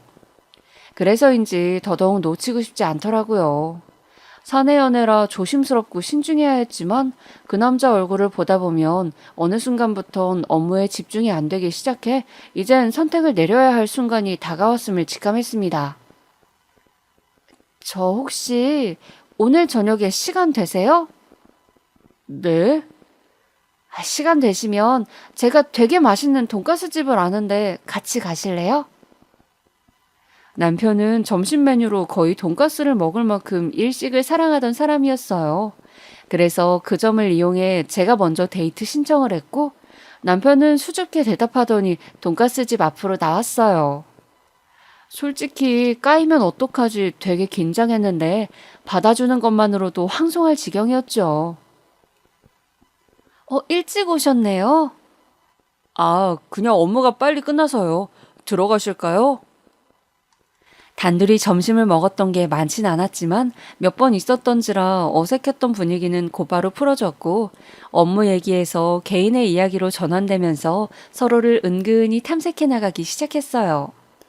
그러면서 이 사람이 나에게 맞는 사람일까 상상도 해보고 재보기도 하고 그러면서 몇 번 데이트를 한 끝에 저희는 서로의 손에 입술을 맞추며 공식적인 연인이 되었습니다. 회사에는 숨기고 연애를 하긴 했는데 아무래도 티가 나는지 암암리에 다들 알고 있더라고요. 저희가 청첩장을 돌리던 시기엔 역시 둘이 사귀었구나 하며 축하해 주었거든요. 하지만 결혼 준비 쉽지만은 않았는데요. 사실 아무리 사랑하는 남녀라도 현실적인 조건 앞에선 헤어지기도 하고 격렬하게 싸우기도 하잖아요. 저희도 마찬가지였어요. 외부적인 이유 때문이었는데요. 다름 아닌 시어머니 때문이었습니다. 시어머니는 제가 처음 인사를 간 날부터 저를 그다지 마음에 들어하지 않으셨어요. 남편은 대졸에 연봉도 높은 직급인데 저는 고졸이고 그저 그런 사원이니 그렇겠죠. 거기까진 저도 예상했던지라 각오는 하고 있었어요. 근데 시어머니께선 그걸 지나치게 티내시더라고요.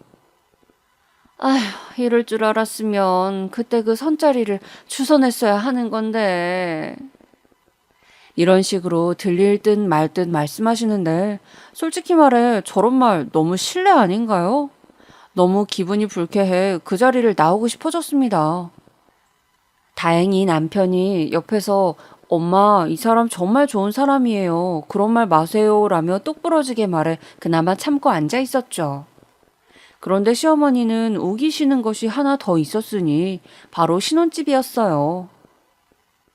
나는 니네가 우리 집에서 같이 살다 2, 3년 후쯤 돈을 모아 나갔으면 좋겠구나. 어차피 돈 모으기도 힘든 시기 아니냐? 애 낳으면 내 아들 월급만으로는 감당기 어려울 텐데. 그러니 여기서 같이 살면서 돈을 먼저 모아라. 어머니는 자기 집에서 살아야지만 돈을 모을 수가 있다며 계속 신혼집을 본인 집에서 꾸릴 것을 강요했어요. 아, 정말 짜증이 확 올라왔습니다. 사실 이 신혼집 부분 이미 남편과 상의하에 직장 근처 예쁜 신혼집을 구해 가계약금까지 걸어놓은 상황이었어요. 근데도 계속 고집을 하시는 겁니다. 어머니, 여기는 저희 직장에서 꽤 멀어요. 저희가 차가 있다 해도 서울은 막혀서 출퇴근 시간이 오래 걸리고요. 얘, 그깟 출퇴근 시간 걸리면 얼마나 더 걸린다고? 늙은이를 혼자 두려는 게냐? 나는 이날 이때껏 내 아들 혼자 키우면서 숱한 고생했다. 결혼하더라도 떨어질 거라고는 생각도 못했다고. 네가 이제야 받아들일 수 없다면 나도 결혼 허락 못한다. 사실 아들이 장가가고 가정 꾸리면 당연히 부모와는 물리적으로 거리가 생길 수 있는 건데 그런 부분을 염두에 두지 않으셨다니 솔직히 저 말씀 자체로 충격적이었습니다. 그러면서 자기 때는 시어머니를 모시고 살았다느니 하는 말들을 늘여놓는데 듣고 있는 것 자체가 괴롭더군요. 거기다 꼭 얹어서 하는 말이 있었는데 바로 저희 부모님 이야기였어요. 아니 근데 너희 집에서는 너 이러는 거 뭐라 안 그러니? 시부모님 봉양하라고 안 그래? 그 때문에 결혼 전부터 남편과 갈등이 많았습니다.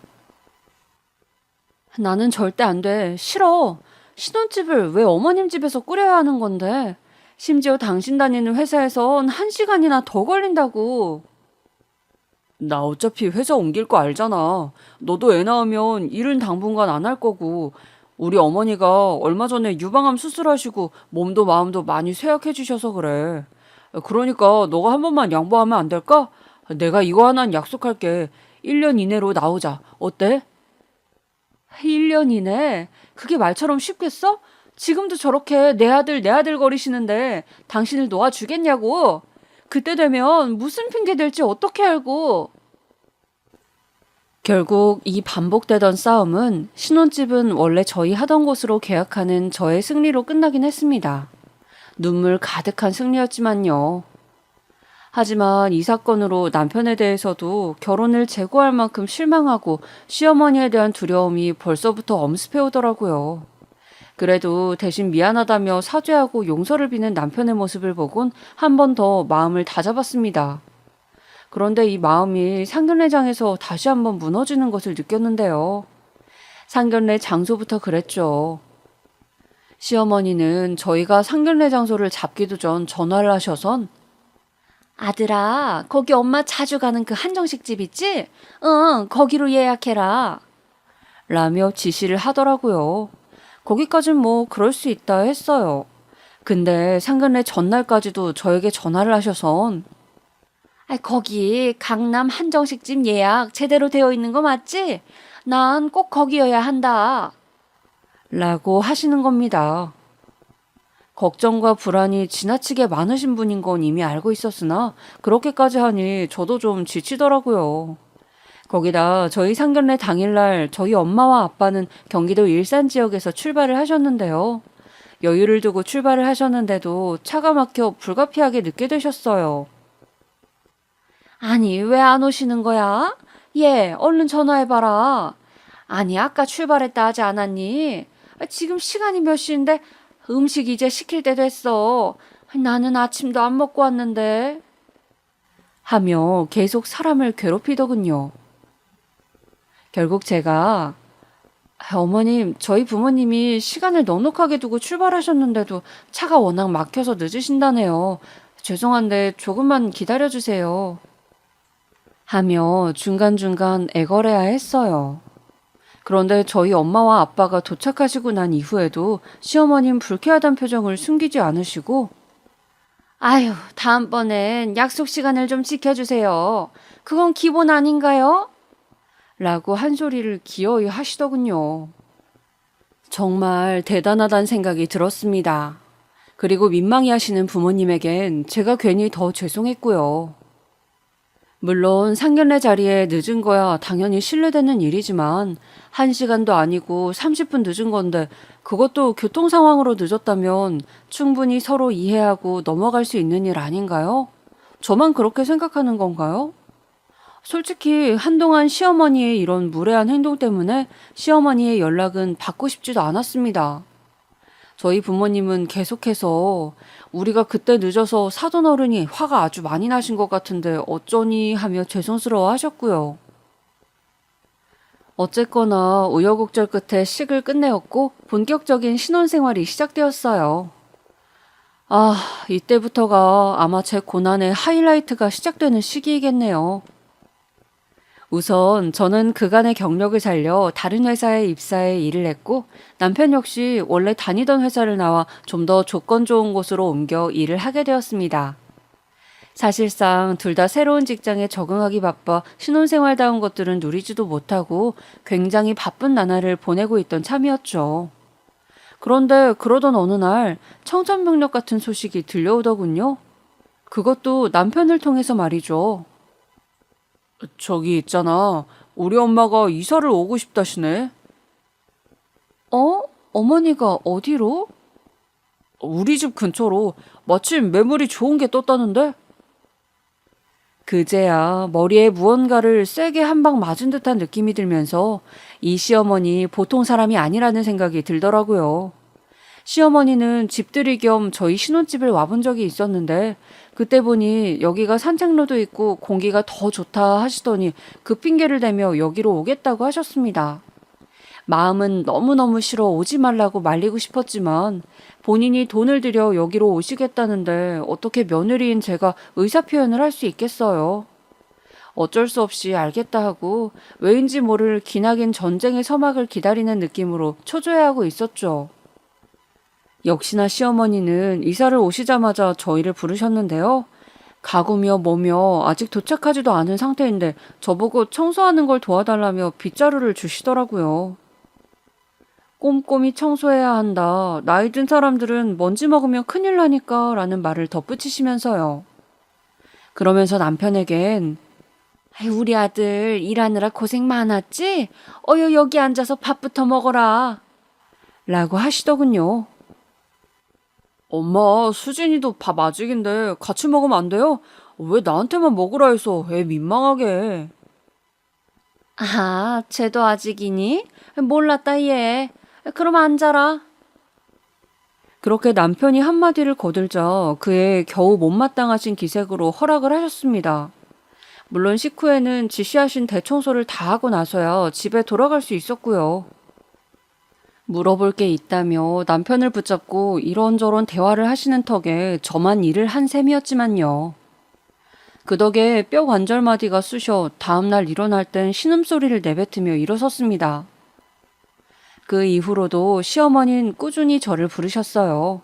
뻔히 저와 남편 둘 다 일하는 걸 아시면서도 저 혼자 집으로 불러 이것저것 시켜대셨어요. 청소, 빨래, 요리 거의 대부분 집안일이었는데 사실상 시어머니 혼자 충분히 하실 수 있는 일인데도 불구하고 꼭 거절하지 못하게 내가 몸이 요즘 안 좋아서 늙어서 관절이 쑤셔서 하는 말을 하며 부탁하곤 했습니다. 아, 정말 제가 죽어나갈 지경이었죠. 시어머니 집안일에, 내 집 집안일에, 회사 일에 정신없이 치여 살다 보니 도대체 하루가 어떻게 시작해 언제 끝나는지도 모르겠더라고요. 눈 깜짝하니 봄이고 겨울이었습니다. 남편에게 말해도 해결될 기미가 보이지 않자 이대로 가다간 도저히 안 될 것 같아 제가 먼저 반기를 들기로 했죠. 어머님, 저 몸이 힘드시면 가사도우미를 고용하시든 하는 게 어떨까요? 저도 회사 일이 바빠 도와드리기가 앞으로는 힘들 것 같아서요. 어떻게 보면 이젠 집안일은 당신이 알아서 해라 라는 선전포고였어요. 근데 시어머니는 귀신같이 그 말을 알아들으시곤 역정을 내시더라고요. 얘, 돈이 썩어나니? 무슨 가사도우미야? 우리가 재벌집도 아니고 그리고 너는 내가 이 집안일을 다 혼자 해야 하니 마음이 편하겠니? 고깟 집안일 좀 도와주는 게 그리 힘들어? 아이고, 생긴 건 힘이 장사같이 생겨서는 이런 걸 가지고 엄살은? 어머님, 저 하루 12시간 일해요. 회사에서 일하고 여기 와서 일하고 집에서도 일한다고요. 제가 몸이 아파요. 그런 사정 한 번만 헤아려 주실 순 없는 건가요? 어머, 얘 말하는 것 좀 봐라. 누가 보면 네가 시엠인 줄 알겠다. 지금 제가 괜히 버릇없이 굴거나 뻗대는 게 아니잖아요. 부탁드리는 거잖아요, 어머님께. 부탁하던 소리 하고 있네. 이게 무슨 부탁이야? 허나 말은 그렇게 해도 제가 크게 화를 내자 시어머니도 그 이후론 저를 더 부르지 못하셨습니다. 대신 그런 거 있죠. 왜 말하지 않고 행동으로 눈빛으로 티내는 거 있잖아요. 가끔씩 명절날, 생신날 마주칠 일이 있을 때면 저를 노려보는 눈빛이 여간 사나우신 게 아니었어요. 마치 먹잇감을 앞에 둔 것처럼 바락바락 이를 가르시며 저를 보시는데 함께 밥을 먹는 것조차 불편해지더라고요. 그래서 이 일을 엄마에게 상의하려고 전화를 드렸더니 엄마는 시부모자니 네가 맞춰드려라. 처음에만 잘 맞춰드리면 그 다음부턴 정들어서 잘해주실 거야. 너가 조금만 참아라 라고 말씀하시더라고요. 제가 시집살이 당한 것들을 말해도 엄마는 일단 한 번만 참아보라고 하셨어요. 조금 섭섭하긴 했지만 시간이 지나니 엄마의 말도 나름 일리가 있는 것 같더라고요. 그래서 제 딴엔 애를 썼습니다. 어차피 내 시부모인 이상 돌아가시기 직전까지 봐야 할 사이인데 사이 안 좋으면 서로 스트레스 받잖아요. 그래서 노력한답시고 생활비 쪽에 이것저것 남편 통해 들려보내기도 하고 제가 직접 들고 간 날도 있어요. 없는 애교도 피우면서 말이죠. 그러던 어느 날 일이 생기고야 말았는데요. 어머님, 이거 제가 백화점에 갔다가 어머님 생각나서 사왔어요. 한과자인데 맛있대요. 난 이런 단 거 안 좋아해. 너나 먹어라. 엄마, 그래도 수진이가 사온 건데 한 입 먹어보지. 아유, 글쎄 난 싫다니까. 저리 치워라. 어이구, 돈이 썩어나나 보지. 얘, 이런 거 시장에서 5,000원도 안 해. 어디 돈 귀한 줄 모르고. 솔직히 제 입장에서도 너무 민망스럽고 서운했습니다. 그래도 사람이 정성 들여 사간 선물인데 눈앞에서 대놓고 환불하라며 집어던지는 꼴이라니. 너 불쌍한 표정 짓지 말아라. 나는 네가 가난한 집에서 자랐으니 경제관념 하나는 똑바로 박힌 줄 알았다. 아, 근데 어쩜 네 엄마가 이런 거 안 가르치디? 가난한 집이요? 여기서 저희 집 얘기가 도대체 왜 나오는 건데요? 네, 결국 참다 못해 제 입에서도 기어이 폭발음 같은 고함이 튀어나오고 말았죠. 근데 이런 제 마음을 더 긁은 건 남편이었어요. 씩씩대며 집에 가는 길인데 대뜸 이런 말을 하더라고요. 아, 그러니까 내가 그랬잖아. 사가지 말자고. 엄마 어차피 싫어한다니까. 아, 너도 참 눈치 없이. 지금 당신은 이 분위기에서 꼭 이런 말을 해야겠어? 아, 또 뭐가? 당신 어머니 진짜 유별난 사람이야. 알아? 뭐라고? 내 딴에는 노력한 거잖아. 당신 어머니한테 잘 보이려고. 가사 도우미 쓰랬다고 속상해 하시길래 그러지 말라고 달래드린 거잖아. 근데도 저런 반응이면 도대체 내가 뭘 어떻게 해야 돼? 그리고 뭐 눈치 없어? 그래, 당신 참 잘나고 똑똑하다. 거기다 효자 얘기까지 안 해? 근데 나는 효자 남편 필요 없어. 내 편 들어줄 남편이 필요하지. 그렇게 제 마음을 와다다 쏟아붓고선 남편 혼자 집에 들어가게 하곤 공원을 배회했어요. 남편 얼굴은 보기도 싫고 집도 가기 싫더라고요. 그리고 저도 모르게 엄마 전화번호를 한 번씩 눌렀습니다. 엄마. 수진아, 무슨 일이야? 너 무슨 일이 있니? 엄마는 가라앉은 한 단어로도 제게 무슨 일이 있음을 직감하더라고요. 엄마 목소리를 듣는데 왜 이렇게 눈물이 나는지 아무렇지 않은 척 씩씩한 척 하기로 했던 건 어디로 가고 그만 바보처럼 엉엉 목을 놓아 울고 말았습니다. 엄마는 차분히 제 울음을 받아주시더니 강서방하고 또 무슨 일 있는 거야? 하며 조심스레 물었어요. 사실 힘들 때마다 엄마에게 전화해서 몇 번 토로했거든요. 엄마가 속상해할 거 알지만 친정엄마한테라도 기대지 않으면 미칠 것 같았어요. 그냥 결혼 생활이 힘들어서. 수진아, 괜찮아. 다 괜찮아. 너무 힘들면 엄마한테 잠깐 올래? 친정에 도착하자 부모님은 그 무엇보다 따뜻한 품으로 저를 받아주셨어요. 그리고는 아무것도 못 들은 척 밥상을 차려주시곤 이부자리까지 펼쳐주셨습니다. 오랜만에 느끼는 부모님의 채취, 따뜻한 집안의 온도, 낡고 익숙한 것들이 사람의 마음을 녹아내리게 하더라고요.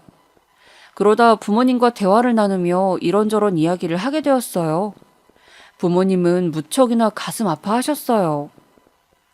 아유, 요즘 젊은 애들은 시집살이 같은 거 안 한다는데 너희 시어머니는 왜 그러는 거니? 상견례 때 알아봤어야 하는 건데. 그러게나 말이야. 내 딸이 그 집 가서 그런 고생을 할 줄은.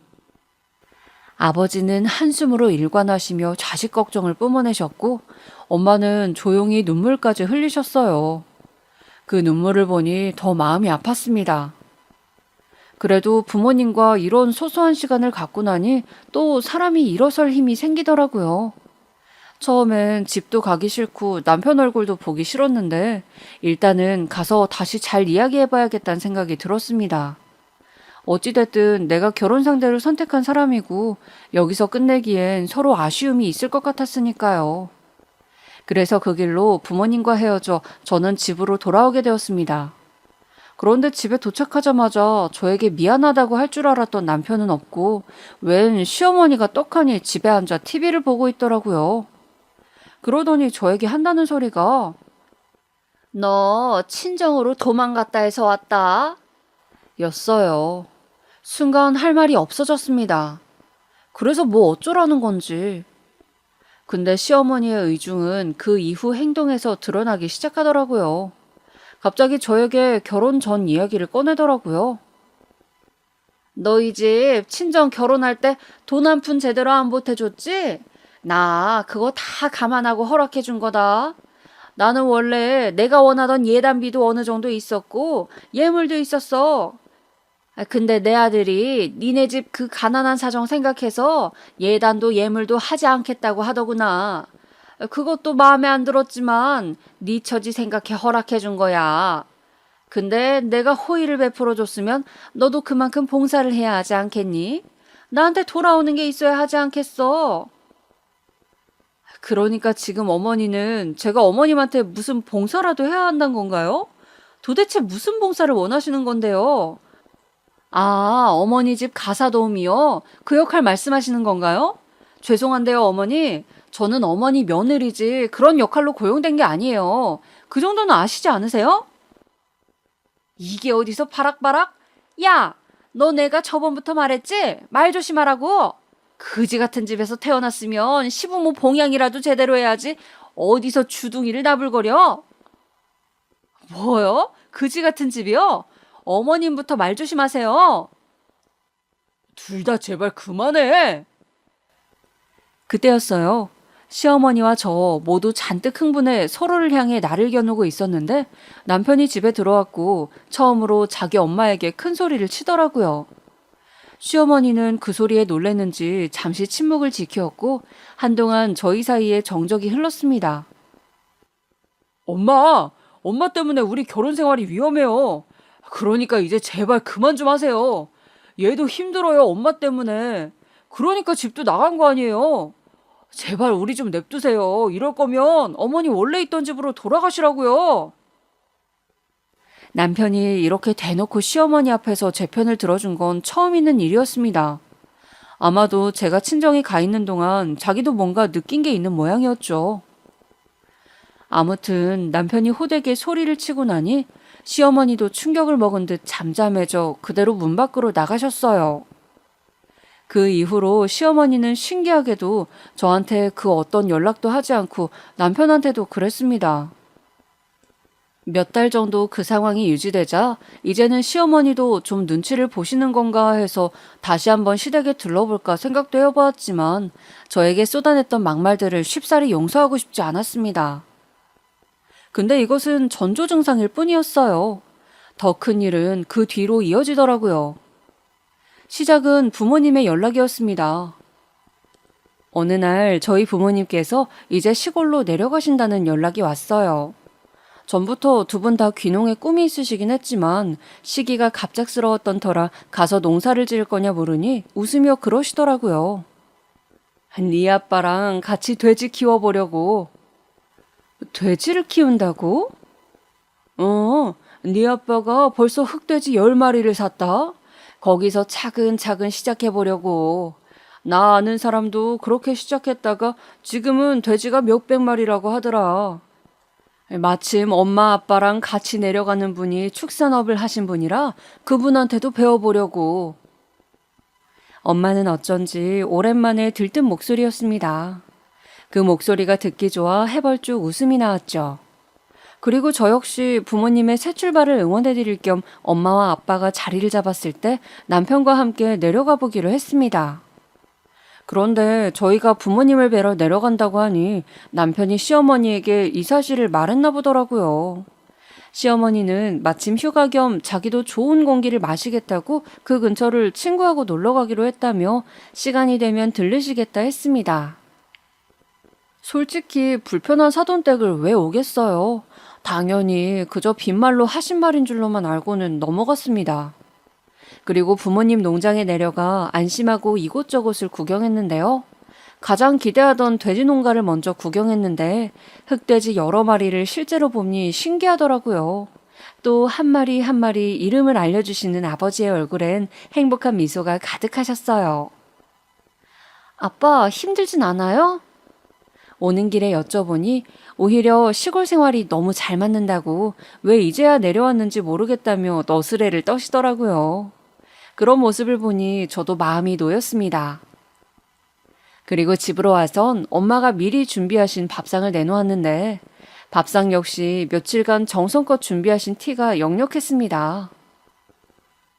아유, 엄마, 거의 임금님 밥상인데 뭘 이렇게까지 했어? 아니야, 이 정도야 뭐 뚝딱했지. 입맛에 맞을지 모르겠네. 김서방, 자네도 배고프지? 어여 들게.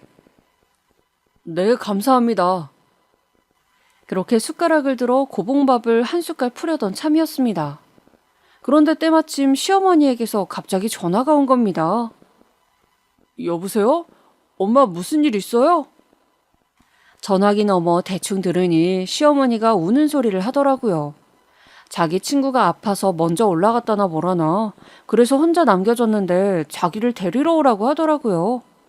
그런데 그때 엄마가 그냥 보내기 마음이 쓰이셨는지 그런 비도 오고 하니 시어머니를 여기로 모시고 오라고 하더군요. 남편은 알겠다 하곤 우산을 들고 시어머니를 데리러 밖으로 나갔고요. 잠시 후 시어머니가 비에 쫄딱 맞은 생쥐골로 도착하자 엄마와 아빠는 먼저 화장실로 안내해주고 따뜻한 물에 수건까지 준비해주셨어요. 아유, 정말 대체 이게 무슨 비야? 짜증나 죽겠네 진짜. 그동안에 시어머니는 계속해서 고맙다는 말 한마디 없이 불평불만만 늘여놓고 있었고요. 그러다 배가 고픈지 저 사돈 죄송한데 혹시 뭐 남는 반찬 같은 거 없으세요? 대충 밥 한 술 떠먹게요. 라고 하더라고요. 있어요. 마침 저희도 식사를 하다가 나간 터라 같이 와서 드시죠. 엄마는 시어머니의 밥까지 고봉으로 퍼 앞에 놓아드렸습니다. 처음에 시어머니는 며칠 굶주린 사람처럼 맛있게 와구와구 정신없이 밥을 먹었습니다. 근데 중간쯤 밥을 먹었을 때 갑자기 숟가락질을 멈추고는 이게 무슨 냄새야? 하며 코를 킁킁거리는 게 아니겠어요? 왜 그러세요? 냄새요? 아휴, 냄새가 심하네. 네? 죄송한데 저는 여기선 밥 못 먹겠네요. 기껏 씻었더니. 돼지 똥내가 살에 박히셨나 봐요. 사돈 몸 돼지 잡내가 여기까지 납니다. 그럴 리가요. 하고 많은 것 중에 돼지라니 더러워서 겸상 못할 것 같네요. 아니면 전 나가 있을 테니 먹고 오세요. 순간 아버지의 얼굴이 붉게 일그러졌고 저 역시 화가 머리 꼭대기까지 나고 말았습니다.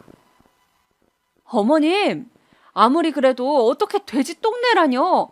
지금 어떻게 그런 말을 이런 말씀하시려고 따라온 거죠? 내가 뭐 잘못 말했니? 아니, 역한 냄새 나는 걸 난들 어쩌란 말이냐? 그러게 사돈 어른들은 잘 씻고 오셨어야죠. 명색에 가족 모이는 자리에 냄새 제거도 안 하시고 오시면 어쩌자는 겁니까? 아무리 배운 게 없는 집안이라지만. 뭐라고요? 사돈 말 다 하셨습니까 지금? 이번엔 아버지가 대꾸했습니다. 정말 최악이었습니다. 눈앞이 새하얘지며 아무것도 보이지 않더군요. 남편은 등신같이 아무 말도 못하고 있었고요. 그런데 제가 시어머니의 멱살이라도 잡을 기세로 일어서자 엄마께서 저를 막으시더니 차분하게 사과하시는 거였어요. 죄송합니다, 사돈. 미처 그 생각은 하지 못했네요. 저희 배려가 짧았습니다. 그러면 여기서 드시긴 불편하니 따로 밥상 차려드릴게요. 저 따라오시죠. 네, 그러세요, 그럼. 저는 어처구니가 없는 채로 엄마를 외쳤지만 엄만 꿈쩍도 하지 않고 제게 조용히 있으라는 뒤 밥상을 따로 챙겨 시어머니와 함께 밖으로 나갔습니다. 아버진 무언가를 예감하신 듯 가만히 계셨고요. 저 혼자만 이 상황이 너무 화가 나고 분해 눈물이 마구 흐르던 참이었어요. 근데 5분이 채 되지 않았을 때 갑자기 시어머니의 비명소리가 들리더군요. 무슨 일인가 하여 서둘러 나가보니 잠시 후 놀랄만한 광경이 펼쳐져 있었어요. 이른바 엄마의 복수였죠. 시어머니가 돼지우리 한가운데에 대자로 엎어져 있었거든요. 아유, 지금 이게 뭐 하는 겁니까? 뭐 하는 거긴요. 똥으로 샤워시켜드린 겁니다. 똥 묻혀드렸으니 이제 사돈께서도 같이 똥내 나는 저희와 겸상하실 수 있으시겠죠? 하! 이런 망할 옆에내가 이 더러운 것들 당장 안 치워? 내가 말입니다. 지금까진 참았어요. 내 딸이 시집살이로 고생하는 거 알았어도 그저 시부모이니 참고 봉양해라 말했습니다. 근데 내가 바보 천치 등신이었네요. 이런 인격 하자 시부모를 둔 줄 알았으면 참으라는 말 같은 건 애초에 안 했을 겁니다. 뭐라고요? 벌겋게 달아오른 시어머니 주변으로 돼지들이 몰려들자 시어머니는 발로 돼지를 차고 난리가 났습니다. 엄마는 분에 찬 얼굴로 그걸 가만히 지켜보고 계셨고요. 남편이 헐레벌떡 뛰어와 시어머니를 빼주었기에 망정이지 그때 엄마 눈빛을 생각하면 말할 수 없는 일이 펼쳐졌을지도 모르겠네요. 어찌됐건 그날 이후로 시어머니는 똥을 잔뜩 묻힌 채로 서울로 돌아가셨고 저는 남편과 완전히 갈라서게 되었습니다. 이혼 과정에서 아이가 없었던 것이 다행이라면 다행이었어요. 그리고 무얼 하며 살까 고민하다 부모님 사는 시골로 내려와 함께 돼지 농장을 운영하게 되었습니다. 돼지에 대해 아무것도 몰랐지만 처음부터 시작한다는 마음으로 농장을 운영한 지 올해로 벌써 5년이 되었어요. 그 사이에 여기 사는 총각과 결혼해 예쁜 딸도 하나 낳았고요. 돼지 농가라고 해서 일이 절대 편하거나 힘들지 않은 건 아니지만 그래도 서울살이 할 때보다는 훨씬 적성에도 맞고 좋습니다.